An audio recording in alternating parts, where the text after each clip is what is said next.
जय श्री कृष्ण चैतन्य प्रभु नित्यानंद श्री अद्वैत गदाधर श्रीवासादि गौर भक्तवृंद।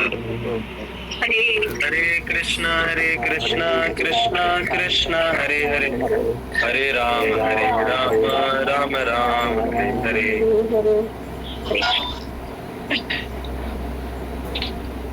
हरे Krishna.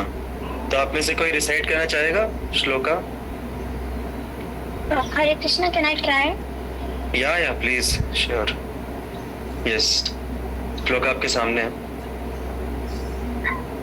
Yes, Prabhu. Hare Krishna, Bhagavad Gita. You can recite and we all will follow after you. Yeah. So, Hare Krishna, Bhagavad Gita 5.24. Yonanta sukho nantaramas.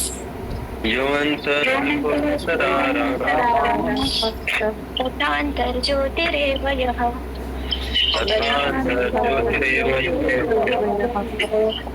स योगी ब्रह्म निर्वाणम् ब्रह्मभूतोऽधिगच्छति। Translation. One whose happiness is within, who is active and rejoices within, whose aim is inwards, is actually the perfect mystic. He is liberated in the Supreme and ultimately he attains the Supreme. Hare Krishna. Hare Krishna. Thank you so much, बहुत बढ़िया आपने recite किया। So grateful for that. Actually हम लोग आगे भी ऐसे ही करेंगे। सेशन स्टार्ट होने से पहले if someone wishes to at least try करने में क्या जाता है, तो ट्राई कर सकते हैं श्लोका रिसाइटेशन का। एंड या इन केस अगर किसी को डिफिकल्टी होती है then no problem, then I can only recite. Okay, so आज का जो श्लोका है वो बहुत बहुत बहुत इम्पोर्टेंट है हम सभी के लिए, हमारे day to day practical life के लिए भी इम्पोर्टेंट है, और साथ ही हमारे जीवन का जो अल्टीमेट गोल है, परम लक्ष्य है, उसके बारे में भी क्लैरिटी मिलती है आज के श्लोक में। तो उसके अंडरस्टैंडिंग में जाने से पहले मैं एक आप लोगों को स्टोरी बताना चाहूँगा। एक बार एक राज्य में जो राजा था, उसकी बेटी का बहुत कीमती और बहुत प्रिय एक नेकलेस था, और वो जो नेकलेस था एक बार उसने खिड़की पे रखा था, और एक चिड़िया आई और उस चिड़िया ने वो नेकलेस चोंच में दबा के वो लेके उड़ गई। ओके, चिड़िया। और यहाँ पे जो राजकुमारी है परेशान, क्योंकि उसको बहुत प्रिय था वो नेकलेस। तो राजा ने एक फरमान जारी किया पूरे राज्य में कि जिसको भी ये नेकलेस मिलेगा, जो भी ये नेकलेस लाके देगा, उसको लाखों लाखों रुपए का, क्या बोलते हैं उसको, रिवॉर्ड मिलेगा। हिंदी में इनाम। Yes, thank you so much. इनाम मिलेगा। तो एक बार एक व्यक्ति जा रहा था रास्ते पे, और जाते जाते उसको एक तालाब में ये नेकलेस दिखा, चमकता हुआ नेकलेस, और इमीडिएटली उसको फरमान याद आया, और इमीडिएटली उसके सामने उसको नेकलेस के जगह उसको लाखों लाखों रुपए दिखने लग गए कि ये नेकलेस ले जाके मैं दूंगा अगर राजा को तो मुझे लाखों रुपए मिलेंगे। और इमीडिएटली उसने अपने कपड़े उतारे और छलांग मारी तालाब के अंदर, और तैरने लगा, और तैरते तैरते गया, और जैसे ही वो नेकलेस को हाथ में लेने वाला था, उसने हाथ पानी में मारा, लेकिन नेकलेस उसके हाथ में नहीं आया। और फिर वो तैरते तैरते दूसरी ओर गया, उसको लगा कि नेकलेस उसके हाथ में आ गया, लेकिन उसने जब हाथ खोला तो हाथ में सिर्फ पानी था। अभी आप में से कोई अगर इस व्यक्ति की जगह रहते तो आप क्या करते? Yes, any thoughts? एक्चुअली उसने रिफ्लेक्शन देखा वो पानी में, नेकलेस तो ऊपर पेड़ के ऊपर है। अरे यार, आपने डायरेक्ट स्पॉइलर ही दे दिया। अल्टीमेट आंसर बता दिया आपने। ठीक है, अच्छी बात है। अभी आप सभी लोग थोड़ी देर के लिए भूल जाइए कि आप लोग को ये अल्टीमेट आंसर पता है। तो अगर नहीं पता है तो आप क्या करेंगे? पहले कंफर्म कर लीजिए हाथ में आया है तो नहीं। हाँ, वो कंफर्म है कि हाथ में नहीं आया है। हाथ में आपने देखा ना, सिर्फ पानी पानी है। क्यों नहीं फिर आया से वो ट्राई confirm करेंगे करो। प्रभु जी। हाँ वेरी गुड, फिर से ट्राई करेंगे, फिर से ट्राई करेंगे, अलग तरीके से ट्राई करेंगे। इस बार हमने ऊपर से हाथ डाला था पानी में, नहीं आया। अगली बार हम पानी के नीचे से हाथ लेके ऊपर ऊपर उठाएंगे, राइट। फिर वापस से हाथ में नहीं आएगा। फिर तीसरी बार हम लेफ्ट साइड से हाथ मारेंगे पानी में, उसके बाद राइट साइड से हाथ मारेंगे, उसके बाद हम अलग अलग एंगल से हाथ मारेंगे, राइट। तो अलग अलग तरीके हम ट्राई करेंगे वो नेकलेस पकड़ने का। फिर भी अगर नहीं आ रहा है, आपने 10-12 अलग अलग तरीके ट्राई किए और आपको अल्टीमेट आंसर नहीं बोलना है कि वो नेकलेस पेड़ के ऊपर था, तो और क्या तरीका, और क्या कर सकता है व्यक्ति? एनालाइज कर सकता है कि क्यों नहीं आया हाथ में। करेक्ट, वेरी गुड, एनालाइज कर सकते हैं। और एनालाइज करके, हाँ किसी ने तो जोर से गुस्सा करेंगे क्यों नहीं आ रहा है। हाँ वेरी गुड, उसको गुस्सा होगा, और गुस्सा होके फिर क्या कर सकता है? उसने बहुत बार ट्राई किया, अलग अलग एंगल से ट्राई किया, लेकिन नहीं आ रहा है हाथ में, और उसको नहीं पता कि नेकलेस पेड़ के ऊपर लटका हुआ है, तो वो क्या करेगा?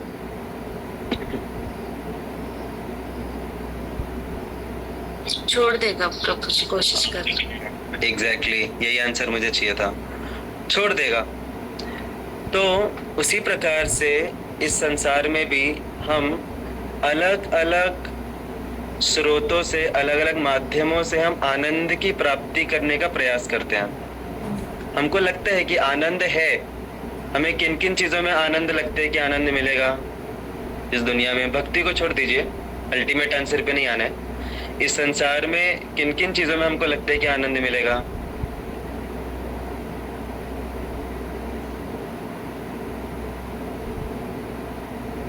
मोबाइल में, yes, very relevant in today's world.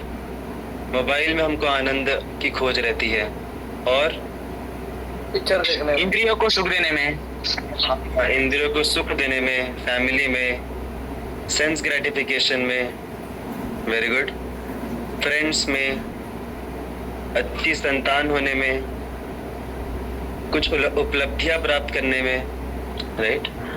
तो ऐसे अलग अलग चीजों में हमको लगता है, और एक बहुत प्रोमिनेंट सोर्स है जिसमें हमको लगता है कि आनंद मिलेगा, कि अगर मेरा बहुत नाम रहेगा, मेरी बहुत प्रसिद्धि रहेगी, तो अगर बहुत लोग होंगे जो मेरी वाहवाही करेंगे, और मैं जो भी ओपिनियंस लूँगा, जो भी डिसीजंस लूँगा, उनको वैलिडेट करने के लिए बहुत लोग रहेंगे, राइट। सेल्फ क्या बोलते हैं उसको, सोशल वैलिडेशन, या फिर हमेशा कंट्रोल करने में, कि मेरे अंडर बहुत सारे लोग रहेंगे जिनको मैं कंट्रोल कर रहा हूँ। तो इन सब चीज़ों में हमें हैप्पीनेस लगता है कि मिलेगा, लेकिन क्या वास्तव में इन सब चीज़ों में हैप्पीनेस मिल पाता है, आनंद मिल पाता है?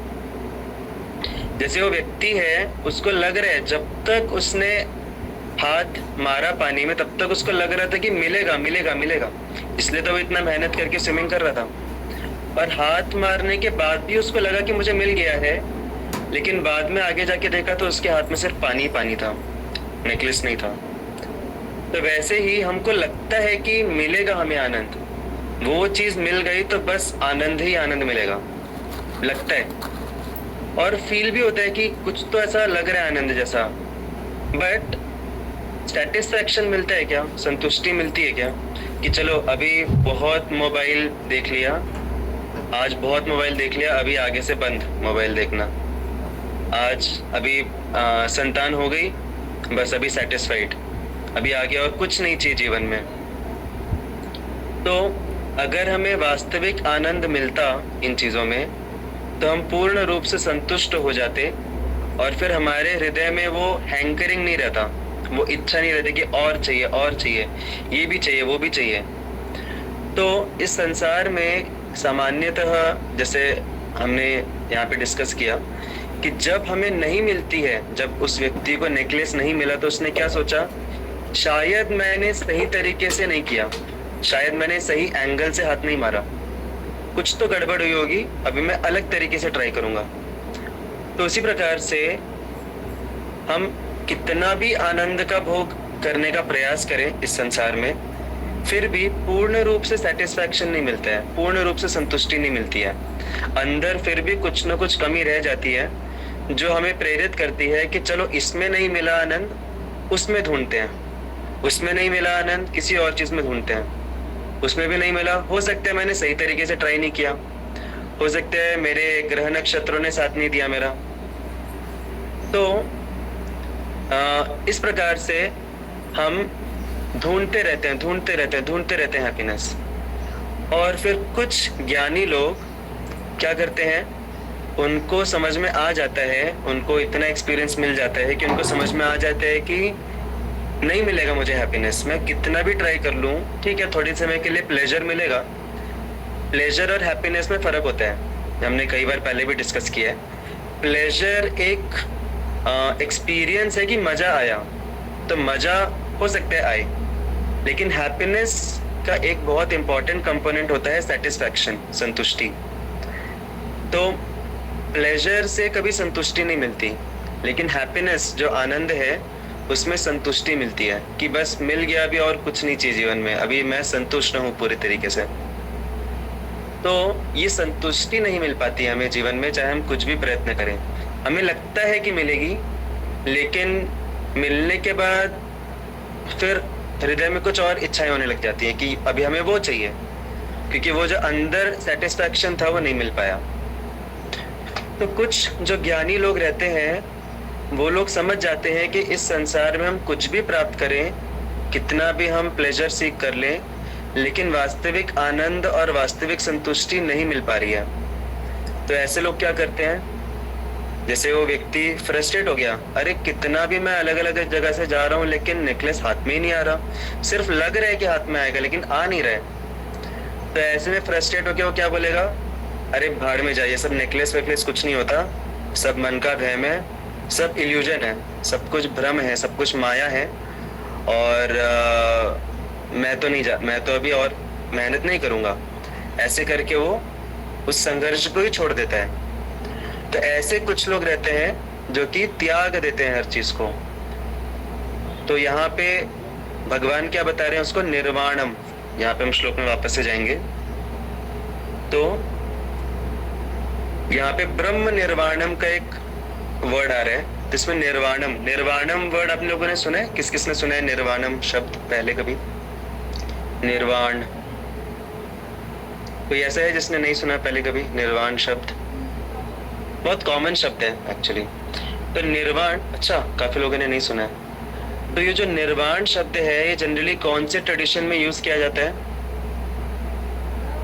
एनीवन? या एग्जैक्टली, बुद्धिज्म। तो बुद्धिज्म में निर्वाण जो शब्द है वो यहाँ पे हमारे शास्त्रों से उठाया है वो शब्द। तो निर्वाण का कोई मतलब बता सकता है? What is the meaning of nirvana as used in Buddhism? Liberation, मतलब वही लाइफ ऑफ, मतलब बर्थ और डेथ से लिबरेशन। एग्जैक्टली। तो निर्वाण एक्चुअली बुद्धिस्ट फिलॉसफी पूरी की पूरी इस फिलॉसफी के ऊपर बेस्ड है कि अल्टीमेटली सब कुछ क्या है? अल्टीमेटली सब कुछ शून्य है। हमें जो भी वैरायटीज दिख रही हैं इस दुनिया में, जो भी एक्सपीरियंसेस मिल रहे हैं, जो भी इमोशंस हमारे हृदय में आ रहे हैं, जो भी रिलेशनशिप्स हैं, जो भी वैरायटीज हैं, सब कुछ सिर्फ एक इल्यूजन है, सब कुछ सिर्फ एक भ्रम है। और वास्तविक सच्चाई क्या है? वास्तविक सच्चाई है कि सब कुछ शून्य है। नथिंग एग्जिस्ट, नथिंग एग्जिस्ट, कुछ भी एग्जिस्ट नहीं करता है, सिर्फ इल्यूजन एग्जिस्ट करता है। तो ये हुई बुद्धिस्ट फिलॉसफी। और ऐसे लोगों का अंडरस्टैंडिंग निर्वाणम का क्या है कि अपने जीवन को शून्य बना देना, क्योंकि यहाँ पे जितनी भी वैरायटी है वो हमें भ्रम में डाल रही है। तो इसलिए जीवन को शून्य बना देना, ना रहेगी वैरायटी, ना रहेंगे इमोशंस, ना रहेंगे रिलेशनशिप्स, और ना रहेगा भ्रम। So this is the Buddhist philosophy. तो इसको बोलते हैं निर्वाणम, नथिंग एग्जिस्ट। अब अपने एग्जिस्टेंस को जीरो बना देना, that is the meaning of nirvanam. लेकिन क्या हमारे शास्त्र निर्वाणम को सहमति देते हैं? लेकिन यहाँ पे तो शब्द आ रहे हैं, भगवान खुद ही बोल रहे हैं निर्वाणम। ऐसे कैसे? भगवत गीता में डायरेक्ट भगवान बोल रहे हैं निर्वाणम के बारे में. Existence separate from Krishna should not be there. I mean, dependent होना चाहिए. I think so. क्या होना चाहिए? We should be dependent Dependent on what? on Krishna. Existence separate from ये मतलब तो आप- शून्य नहीं होना चाहिए, but separate नहीं होना चाहिए existence. या वेरी गुड. तो यहाँ पे भगवान निर्वाणम नहीं बोल रहे हैं. यहाँ पे भगवान क्या बोल रहे हैं? ब्रह्म निर्वाणम. देखिए वापस से, ब्रह्म निर्वाणम. तो ब्रह्म निर्वाणम का मतलब होता है कि मेकिंग अवर मटेरियल एग्जिस्टेंस जीरो. एग्जिस्टेंस को जीरो नहीं बनाना है, लेकिन मटेरियल एग्जिस्टेंस को जीरो बनाना है. हमें स्पिरिचुअल एग्जिस्टेंस को बढ़ाना है. ब्रह्म में निर्वाणम चाहिए हमें. ब्रह्म का मतलब होता है स्पिरिचुअल, आध्यात्मिक. आध्यात्मिक जो रियलिटी है उसको बोलते हैं ब्रह्मन. तो एक्चुअल निर्वाणम जो हमारे शास्त्र रिकमेंड करते हैं वो जीवन को शून्य बनाना नहीं है, लेकिन जीवन को आध्यात्मिक बनाना है. एक्चुअल सॉल्यूशन उसको नहीं मिल रहा है नेकलेस. तो एक्चुअल सॉल्यूशन ये नहीं है कि नेकलेस होता ही नहीं है, एग्जिस्ट ही नहीं करता है. अभी आप सिंपल सा लॉजिक लगाइए, उसको नेकलेस दिख रहा है, इसका मतलब क्या है? इसका मतलब कि नेकलेस एग्जिस्ट करता है, राइट? अगर नेकलेस एग्जिस्ट ही नहीं करता तो उसका नेकलेस दिखता क्यों? लेकिन प्रॉब्लम क्या है? प्रॉब्लम है वो गलत जगह पे ढूंढ रहा है. एक्चुअल में नेकलेस कहाँ पे एग्जिस्ट कर रहा है? जैसे प्रशांत प्रभु जी ने बताया. प्रशांत प्रभु जी अभी आप बता सकते हो, अभी राइट टाइम है बताने का. पेड़ के ऊपर है. हाँ, थैंक यू सो मच. तो उसी प्रकार से वो जब व्यक्ति अलग अलग डायरेक्शन से तैर रहा था, कोशिश कर रहा था, मेहनत कर रहा था, तो उसको एक संत आए और संत ने, जैसे प्रशांत प्रभु जी आए और प्रशांत प्रभु जी ने देखा कि अरे इतना मेहनत कर रहा है बेचारा, इतना संघर्ष कर रहा है, लेकिन जहाँ पे कर रहा है वहाँ पे है ही नहीं नेकलेस, क्योंकि उनको दिख रहा है, दूर से दिख रहा है उनको. तो प्रभु जी ने उनको बताया कि नेकलेस जो है वो पेड़ के ऊपर है. और तब जाके फिर उसने सही मेहनत शुरू की, उसने पेड़ के ऊपर चढ़ना शुरू किया और फिर उसको नेकलेस मिला. So happy ending. तो इसी प्रकार से एक्चुअल में अगर रिलेशनशिप्स और फीलिंग्स, इमोशंस, वैरायटी अगर होती ही नहीं, अगर जीरो होता सब कुछ, तो जीरो से ये सब कहाँ से आया? जीरो से कैसे आया ये सब चीजें, राइट? ये एक बुद्धिमानी वाला सवाल है. तो ये सारी चीजें एग्जिस्ट करती हैं, इसीलिए हमको इनका इल्यूजन दिख रहा है, लेकिन ये एग्जिस्ट कहीं और करती हैं. जैसे एक सिंपल उदाहरण दूंगा मैं. ऐसे जो बुद्धिस्ट लोग रहते हैं वो क्या बोलते हैं कि भ्रम का मतलब क्या होता है कि रस्सी पड़ी हुई है रूम के अंदर और अंधेरा है रूम में, और आप रस्सी के ऊपर पैर रखा और आपको लगा कि सांप है वो. तो एक्चुअल में वो रस्सी है लेकिन आपको सांप लगी वो, या फिर सांप है आपको रस्सी लगा, तो भ्रम है. तो भ्रम का मतलब जो नहीं है उसको समझना कि वो है, दैट इज भ्रम. लेकिन एक्चुअल अंडरस्टैंडिंग क्या है? अभी वो रस्सी पड़ी है, हमको ऐसा क्यों लगा कि वो सांप है? क्योंकि सांप भी होता है, सांप एग्जिस्ट करता है कहीं और, वहां पे नहीं है सांप, लेकिन हमको सांप क्यों लगा वो? क्योंकि सांप है, सांप भी एक रियलिटी है. उसी प्रकार से इस संसार में हमको वैरायटी दिखती है, हमको एक्सपीरियंसेस होते हैं, अलग अलग फीलिंग्स होती हैं, रिलेशनशिप्स होते हैं. ठीक है, भले ही हमको यहाँ पे वो आनंद प्रदायक नहीं होते हैं, लेकिन उसमें हम आनंद की खोज क्यों कर रहे हैं? वो एक्सपीरियंस क्यों मिलता है हमको? क्योंकि वो रियलिटी है लेकिन यहाँ पे नहीं है. वो रियलिटी किसी दूसरे डायमेंशन में है. जैसे नेकलेस उसको दिख रहा था पानी में, उसका प्रतिबिंब दिख रहा था, लेकिन एक्चुअल नेकलेस पेड़ के ऊपर एग्जिस्ट करता है. उसी प्रकार से एक्चुअल हैप्पीनेस जो है वो एग्जिस्ट करती है, लेकिन हम उसको गलत जगह पे ढूंढ रहे हैं, गलत चीजों में ढूंढ रहे हैं, हम उसको बाहर ढूंढ रहे हैं अपने. ओके, तो ब्रह्म निर्वाणम का मतलब होता है कि सही जगह पे हैप्पीनेस को ढूंढना, that is Brahma nirvanam. Is it clear till this point? यहाँ तक क्लियर है? किस किस को क्लियर हुआ यहाँ तक कि हैप्पीनेस है, सेटिस्फैक्शन है, आनंद है, ऐसा नहीं है कि लाइफ को जीरो बनाना है, वो ना रहेगा एक्सपेक्टेशन, ना रहेगा फ्रस्ट्रेशन, ऐसा कुछ लोग बोलते हैं। सारा फ्रस्ट्रेशन का जड़ कहाँ पर है? एक्सपेक्टेशन में। तो एक्सपेक्ट करना ही छोड़ दो। दिस इज बोगस फिलॉसफी, क्योंकि आत्मा कभी भी एक्सपेक्ट करना नहीं छोड़ सकती। आत्मा का स्वभाव है कि उसको आनंद चाहिए, आनंद की खोज आत्मा कभी नहीं छोड़ सकती। ये सिर्फ जो लोग फ्रस्ट्रेट हो जाते हैं जीवन में, जिनको कुछ मिल नहीं पाता, कुछ हायर सॉल्यूशन नहीं मिल पाता, वो खुद को सेटिस्फाई करने के लिए, दूसरों को सेटिस्फाई करने के लिए बोलते हैं कि अरे कुछ है ही नहीं, सब कुछ जीरो है और जीवन का लक्ष्य क्या है? बस जीरो हो जाना, एक्सपेक्टेशन को जीरो कर देना।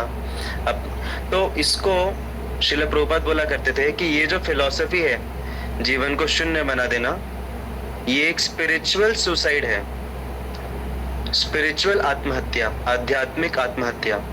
जैसे जो लोग जीवन से परेशान हो जाते हैं, वो लोग क्या करते हैं? बहुत ज्यादा परेशान होने के बाद आत्महत्या कर लेते हैं। उनको लगता है कि मैं रहूंगा ही नहीं तो मुझे ये सब परेशानियां नहीं होंगी। वैसे ही ये जो फिलॉसफी है कि जीरो बना देना अपने एग्जिस्टेंस को, निर्वाण प्राप्त करना, सिर्फ निर्वाण इनटू जीरो, दैट इज आध्यात्मिक आत्महत्या, स्पिरिचुअल सुसाइड, अपने एग्जिस्टेंस को जीरो बना देना।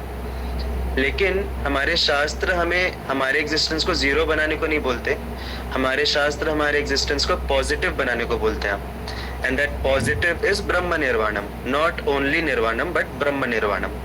ब्रह्म निर्वाणम मतलब स्पिरिचुअल एग्जिस्टेंस को बढ़ाना, अपने आध्यात्मिक आनंद को बढ़ाना। तो ये जो नेकलेस है, ये कहाँ पे एग्जिस्ट करता है? ये नेकलेस बाहर एग्जिस्ट नहीं करता। हमारा प्रॉब्लम क्या है? हम अपने आनंद को बाहर ढूंढ रहे हैं कि ये चीज प्राप्त होगी तो मुझे आनंद मिलेगा, ये व्यक्ति अगर मुझसे खुश है तो मुझे आनंद मिलेगा, ये उपलब्धि प्राप्त हो जाएगी तो मुझे आनंद मिलेगा। तो ये हम बाहर ढूंढ रहे हैं, लेकिन वास्तविक आनंद कहाँ पर है? वास्तविक आनंद हमारे अंदर है। तो वही चीज यहाँ पे भगवान बोल रहे हैं, one whose happiness is within, जिसको पता है कि हैप्पीनेस मेरे अंदर है, who is active and rejoices within and whose aim is inward is actually the perfect mystic। तो वो ऐसा नहीं है कि वो हैप्पीनेस को ढूंढना ही छोड़ दिया उसने, वो हैप्पीनेस ढूंढ रहा है लेकिन अंदर ढूंढ रहा है। तभी आप लोग मुझे जल्दी से बताइए कि अगर हम आनंद को, हैप्पीनेस को बाहर ढूंढते हैं, बाहर की चीजों में, बाहर के लोगों में ढूंढते हैं, तो उसमें दिक्कत क्या है?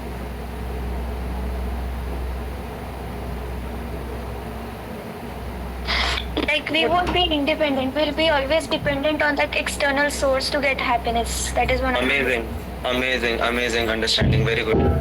कि हमारी जो हैप्पीनेस है, हम जब चाहें तब हैप्पी नहीं हो पाएंगे। हमारी सिचुएशंस फेवरेबल होंगी, लोग हमें सलामी ठोक रहे होंगे, लोग हमें अप्रिशिएट करेंगे, तभी हमें हैप्पीनेस मिलेगा। और क्या ऐसा पॉसिबल है कि हर समय हम जब चाहें तब हमारे बाहर की सिचुएशंस हमारे कंट्रोल में है? क्या हम जब चाहें तब हम हैप्पी हो सकते हैं बाहर से?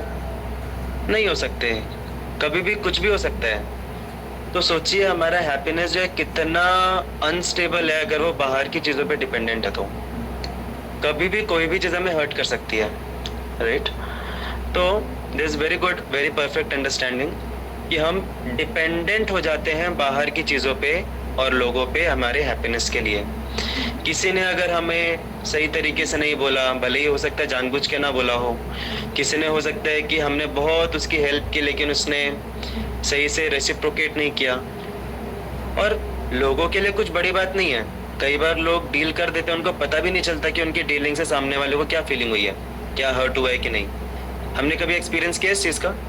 लोग डीलिंग कर देते हैं, उनको खुद को नहीं पता कि सामने वाले को हर्ट हुआ है। तो क्या हम हमेशा एक्सपेक्ट करते रहेंगे कि सब लोग एकदम परफेक्टली हमारी तरह ही हमसे डील करें? We can not expect. तो यहाँ पे ये प्रॉब्लम हो जाता है, हमारा हैप्पीनेस डिपेंडेंट हो जाता है बाहर की चीज़ों पे। I think this covers all the points regarding this. और कोई कुछ बोलना चाहेगा कि बाहर अगर हम हैप्पीनेस सीख करते हैं तो उसमें प्रॉब्लम क्या है? will always be in anxiety कि अगर नहीं मिला तो फिर, क्योंकि टेम्पररी है ना। या एग्जैक्टली, वो टेंशन बनी रहती है, नहीं मिला तो, और जो मिला है वो छूट गया तो, राइट? तो इस प्रकार से एंजाइटी रहती है हमेशा। एक बहुत ही बड़ा फैक्टर ये है कि बाहर का हैप्पीनेस, ये हमने ऑलरेडी डिस्कस किया फर्स्ट पॉइंट में ही, कि बाहर का हैप्पीनेस कंप्लीटली हमारे एंडेवर्स पे डिपेंडेंट नहीं है। हो सकता है हमने बहुत एंडेवर किया लेकिन उतना आनंद नहीं मिला, उतना सक्सेस नहीं मिला, राइट? तो it's not proportionate, it's not directly proportional to our endeavours. Directly proportional पता है ना सभी को, कि ऐसा नहीं कि इतना एंडेवर किया और इतना हैप्पीनेस मिलेगा। वी कैन नॉट एग्जैक्टली से लाइक दैट। तो इसीलिए हमारे डे टू डे लाइफ में भी ये जो नॉलेज है बहुत हेल्प करता है। कुछ लोग बोलेंगे कि अरे नहीं चाहिए हमको ये ब्रह्म निर्वाणम निर्वाणम, क्या फ़र्क पड़ता है, हमको सिर्फ अपना रेगुलर लाइफ जीना है, कौन सोचता है इतना। बट इवन रेगुलर लाइफ में भी, डे टू डे लाइफ में भी अगर हमें एक्चुअल में हैप्पीनेस चाहिए जो कि डिपेंडेंट नहीं है बाहर की चीज़ों पे और जो कि हमें एंग्जाइटी में नहीं डालती, तो क्या ऐसा हैप्पीनेस सिर्फ जो लोग स्पिरिचुअल लाइफ प्रैक्टिस करें उनको ही चाहिए? नहीं, ऐसा हर एक व्यक्ति को ऐसा हैप्पीनेस चाहिए जो दूसरी चीज़ों पे डिपेंड नहीं करता। तो इवन हमारा डे टू डे लाइफ जीने के लिए ये बहुत इम्पोर्टेंट है कि हम हैप्पीनेस बाहर सीख नहीं करें, अंदर सीख करें, क्योंकि अंदर का जो वर्ल्ड है हमारा वो हमारे ज़्यादा कंट्रोल में है। कोई तो चैट में किसी ने कुछ लिखा है, everyone is finding is outside so no one is actually giving happiness but finding for yeah amazing when exactly। तो हम सभी देखिए बाहर के जो भी रिसोर्सेज हैं वो लिमिटेड है। तो जब हर कोई व्यक्ति बाहर के रिसोर्सेज से, फैसिलिटीज से हैप्पीनेस सीख करने का प्रयास करने लग जाता है तो एक दूसरे में कंपटीशन हो जाती है और फिर इसको मिला तो मुझे नहीं मिलेगा, ऐसा में इनसिक्योरिटी फील होती है। Very important point, competition, insecurity का फीलिंग, एंग्जाइटी, ये सारे फैक्टर्स आ जाते हैं जब हम हैप्पीनेस आउटसाइड सीख करते हैं। तो अभी क्वेश्चन आता है कि how to seek happiness within, right? ये सवाल आता है। तो इसके लिए मैं 2 एग्जाम्पल दूंगा और उसके साथ हम एंड करेंगे। तो पहला एग्जाम्पल ये है कि सपोज आप कोई कंट्री का एग्जाम्पल ले लो। कंट्री कोई देश है, उसके अंदर ही अगर सिविल वॉर चल रही है, सिविल वॉर पता है किस किस को पता है? सिविल वॉर क्या क्या क्या होता है? सिविल वॉर मतलब अंदर के ही जो लोग हैं उनके आपस में ही, समाज में ही लड़ाई चल रही है। तो क्या वो जो कंट्री है क्या वो प्रोग्रेस कर पाएगी? नहीं कर पाएगी। वो इनफैक्ट दूसरे कंट्रीज पे डिपेंडेंट रहेगी क्योंकि अंदर ही हलचल चल रही है। तो हमारे लाइफ में भी हम बाहर क्यों हैप्पीनेस सीख करते हैं? क्योंकि हमारे अंदर सिविल वॉर चल रही है। सिविल वॉर क्या है? सिविल वॉर किसके बीच में चल रही है? हमारे अंदर किडनी, हार्ट और लंग्स के बीच में चल रही है क्या? मन और बुद्धि। हाँ, मन कुछ और बोल रहा है, बुद्धि कुछ और बोल रही है, ईगो कुछ और बोल रहा है, ईगो कुछ और चीख चीख के बोल रहा है। आत्मा तो बेचारी परेशान है, कह रहे क्या करूं मैं, और परमात्मा की कोई सुन ही नहीं रहा है। तो अंदर ही हमारा सिविल वॉर चल रहा है। तो इसीलिए अंदर से हैप्पीनेस लोगों को प्राप्त नहीं हो पाता, क्योंकि अंदर ही अलग अलग जो एलिमेंट्स हैं हमारे अंदर सटल बॉडी में, उन सभी के बीच में संघर्ष चल रहा है। तो इसके लिए बहुत इम्पॉर्टेंट चीज़ है, अभी सिविल वॉर अगर किसी देश में ख़त्म करना है तो जो शाही, जो क्या बोलते हैं उसको, राजा जो है, राजा को बहुत स्ट्रांग होना पड़ेगा। जब राजा स्ट्रांग है तभी जाके इंटरनल कॉन्फ्लिक्ट्स ख़त्म हो पाएंगे, वो राजा ख़त्म कर पाएगा। तो हमारे अंदर भी ये जो अलग अलग वॉर्स चल रहे हैं बुद्धि, मन और इन सब चीज़ों के बीच में, इसका मेन मूल्य कारण क्या है? मूल कारण ये है कि हमारे अंदर का जो राजा है उसको हमने उतना एम्पावर नहीं किया। हमारे अंदर जो राजा, कौन है हमारे अंदर का राजा? मन, सोल, आत्मा। आत्मा। हमारे अंदर का राजा आत्मा है। सबसे हाईएस्ट अथॉरिटी कौन है हमारे अंदर का? Super soul. हाँ, सबसे हाईएस्ट अथॉरिटी है हमारे अंदर का परमात्मा। तो जो परमात्मा है, ऑफ कोर्स इंटेलिजेंस, मन, ये सब अलग अलग एज, ये सब हम इनको मंत्री बोल सकते हैं, लेकिन अल्टीमेट अथॉरिटी कौन है? अल्टीमेट अथॉरिटी है परमात्मा। तो अगर हमें अपने अंदर का ये सिविल वॉर एंड करना है तो सबसे इम्पोर्टेंट एस्पेक्ट है कि हमें अपना रिलेशनशिप परमात्मा के साथ स्ट्रॉन्ग करना पड़ेगा। जितना ज़्यादा परमात्मा के साथ रिलेशनशिप स्ट्रॉन्ग होगा उतना ज़्यादा इंटरनल ये जो कॉन्फ्लिक्ट्स हैं ये सब एंड होंगे, सब लोग ओबे करेंगे आत्मा को और परमात्मा को। इसके ऊपर हम बहुत डिटेल में डिस्कस कर सकते हैं, बट टाइम ऑलरेडी अप हो गया है। मैं नहीं चाहता कि हमारे मीटिंग के अंदर सिविल वॉर शुरू हो जाए, so I just cut short quickly. तो ये परमात्मा के साथ हमारा कनेक्शन कैसे स्ट्रॉन्ग होगा, I just and with this. जैसे आप लोगों को पता होगा कि हम सभी के अंदर इम्यूनिटी होती है। किस किस को पता है? रोग प्रति क्या बोलते हैं उसको? रोग प्रतिरोधक क्षमता होती है सभी के अंदर। तो अगर रोग प्रतिरोधक क्षमता होती है हमारे अंदर सभी के, इम्यूनिटी सिस्टम होती है, तो फिर रोग क्यों होता है? और जब रोग होता है तो हम दवाई क्यों खाते हैं? ऑटोमेटिकली अंदर है ना, इम्यूनिटी सिस्टम ऑलरेडी अंदर है, तो फिर दवाई खाने की क्या जरूरत है? यस, वो वीक हो जाती है कुछ रीजंस के कारण। एग्जैक्टली हमारे अंदर का इम्यूनिटी सिस्टम वीक हो जाता है कुछ कारणोंवश, हम उसको प्रॉपर फीड नहीं करते। तो दवाई एक्चुअल में, बाय द वे, आप में से जिसको नहीं पता है उसकी जानकारी के लिए बता रहा हूँ मैं, कि दवाई हमारे रोगों को ठीक नहीं करती। हमको लगता है कि दवाई हमारे रोग को ठीक कर रही है। एक्चुअली जो रोग को ठीक कौन करता है? हमारा खुद का इम्यूनिटी सिस्टम ही ठीक करता है उसको। दवाई सिर्फ उसको एक्टिवेट करती है। किस किस को पता था ये पॉइंट पहले से? एक्चुअल में हमारा हीलिंग हमारी इम्यूनिटी ही करती है, दवाई सिर्फ उसको एक्टिवेट करती है। उसी प्रकार से हमारा इंटरनल परमात्मा के साथ जो रिश्ता है, रिलेशनशिप है, वो ऑलरेडी है। ऐसा नहीं है कि हमें कुछ एक्सटर्नली उसको डेवलप करना है। All of us have our own relationship with परमात्मा, लेकिन उसको एक्टिवेट कैसे करें? हम एक्टिवेट करते हैं बाहर से एक्टिविटीज़ करके। जैसे बाहर से दवाई उसको एक्टिवेट करती है इम्यूनिटी को, वैसे ही जब हम बाहर की एक्टिविटीज़ करते हैं, चैंटिंग करते हैं, भगवान की लीला सुनते हैं, तत्व सुनते हैं। जैसे कल बहुत बढ़िया सेशन हुआ, मुझे काफ़ी लोगों के रिव्यूज़ आए कि दयाल कुमार प्रभु ने बहुत अच्छा सेशन दिया कल का। तो जब हम ऐसे साधुओं का संग करते हैं, भक्तों का संग करते हैं, प्रसाद खाते हैं, यात्रा को जाते हैं, चैंटिंग करते हैं, तो ये सब एक्टिविटीज़ किसकी तरह है? दवाई की तरह है। तो ये सब एक्टिविटीज जब हम करते हैं तो उससे हमारा इंटरनल जो इम्यूनिटी है, इंटरनल हमारा जो परमात्मा के साथ जो रिलेशनशिप है, वो एक्टिवेट होता है, स्ट्रॉन्ग होता है। भले ही हम ये एक्टिविटीज बाहर से कर रहे हैं, लेकिन वो हमारे इनर वर्ल्ड को सुधारती है। और तब जाके जितना ज़्यादा हम इन एक्टिविटीज़ को अच्छे से करेंगे, सिंसियरली, रेगुलरली करेंगे, उतना ज़्यादा ही हमारा अंदर का जो परमात्मा के साथ कनेक्शन है वो स्ट्रॉन्ग होगा, और उतना ही हमारे अंदर का सिविल वॉर ये ख़त्म होगा। और जितना ही सिविल वॉर ख़त्म होगा उतना हमें इंटरनल हैप्पीनेस मिलते जाएगा धीरे धीरे। It's a gradual step by step process. और फिर उतना हमें बाहर से जो हैप्पीनेस है वो सीख करने की ज़रूरत नहीं पड़ेगी। बाहर हम हैप्पीनेस सीख नहीं करेंगे, बाहर हम कंट्रीब्यूट करेंगे, राइट। और इस प्रकार से फिर धीरे धीरे कार्य करते करते हमें ब्रह्म निर्वाणम मिलेगा, that is ultimate perfection into spiritual existence. Hare Krishna.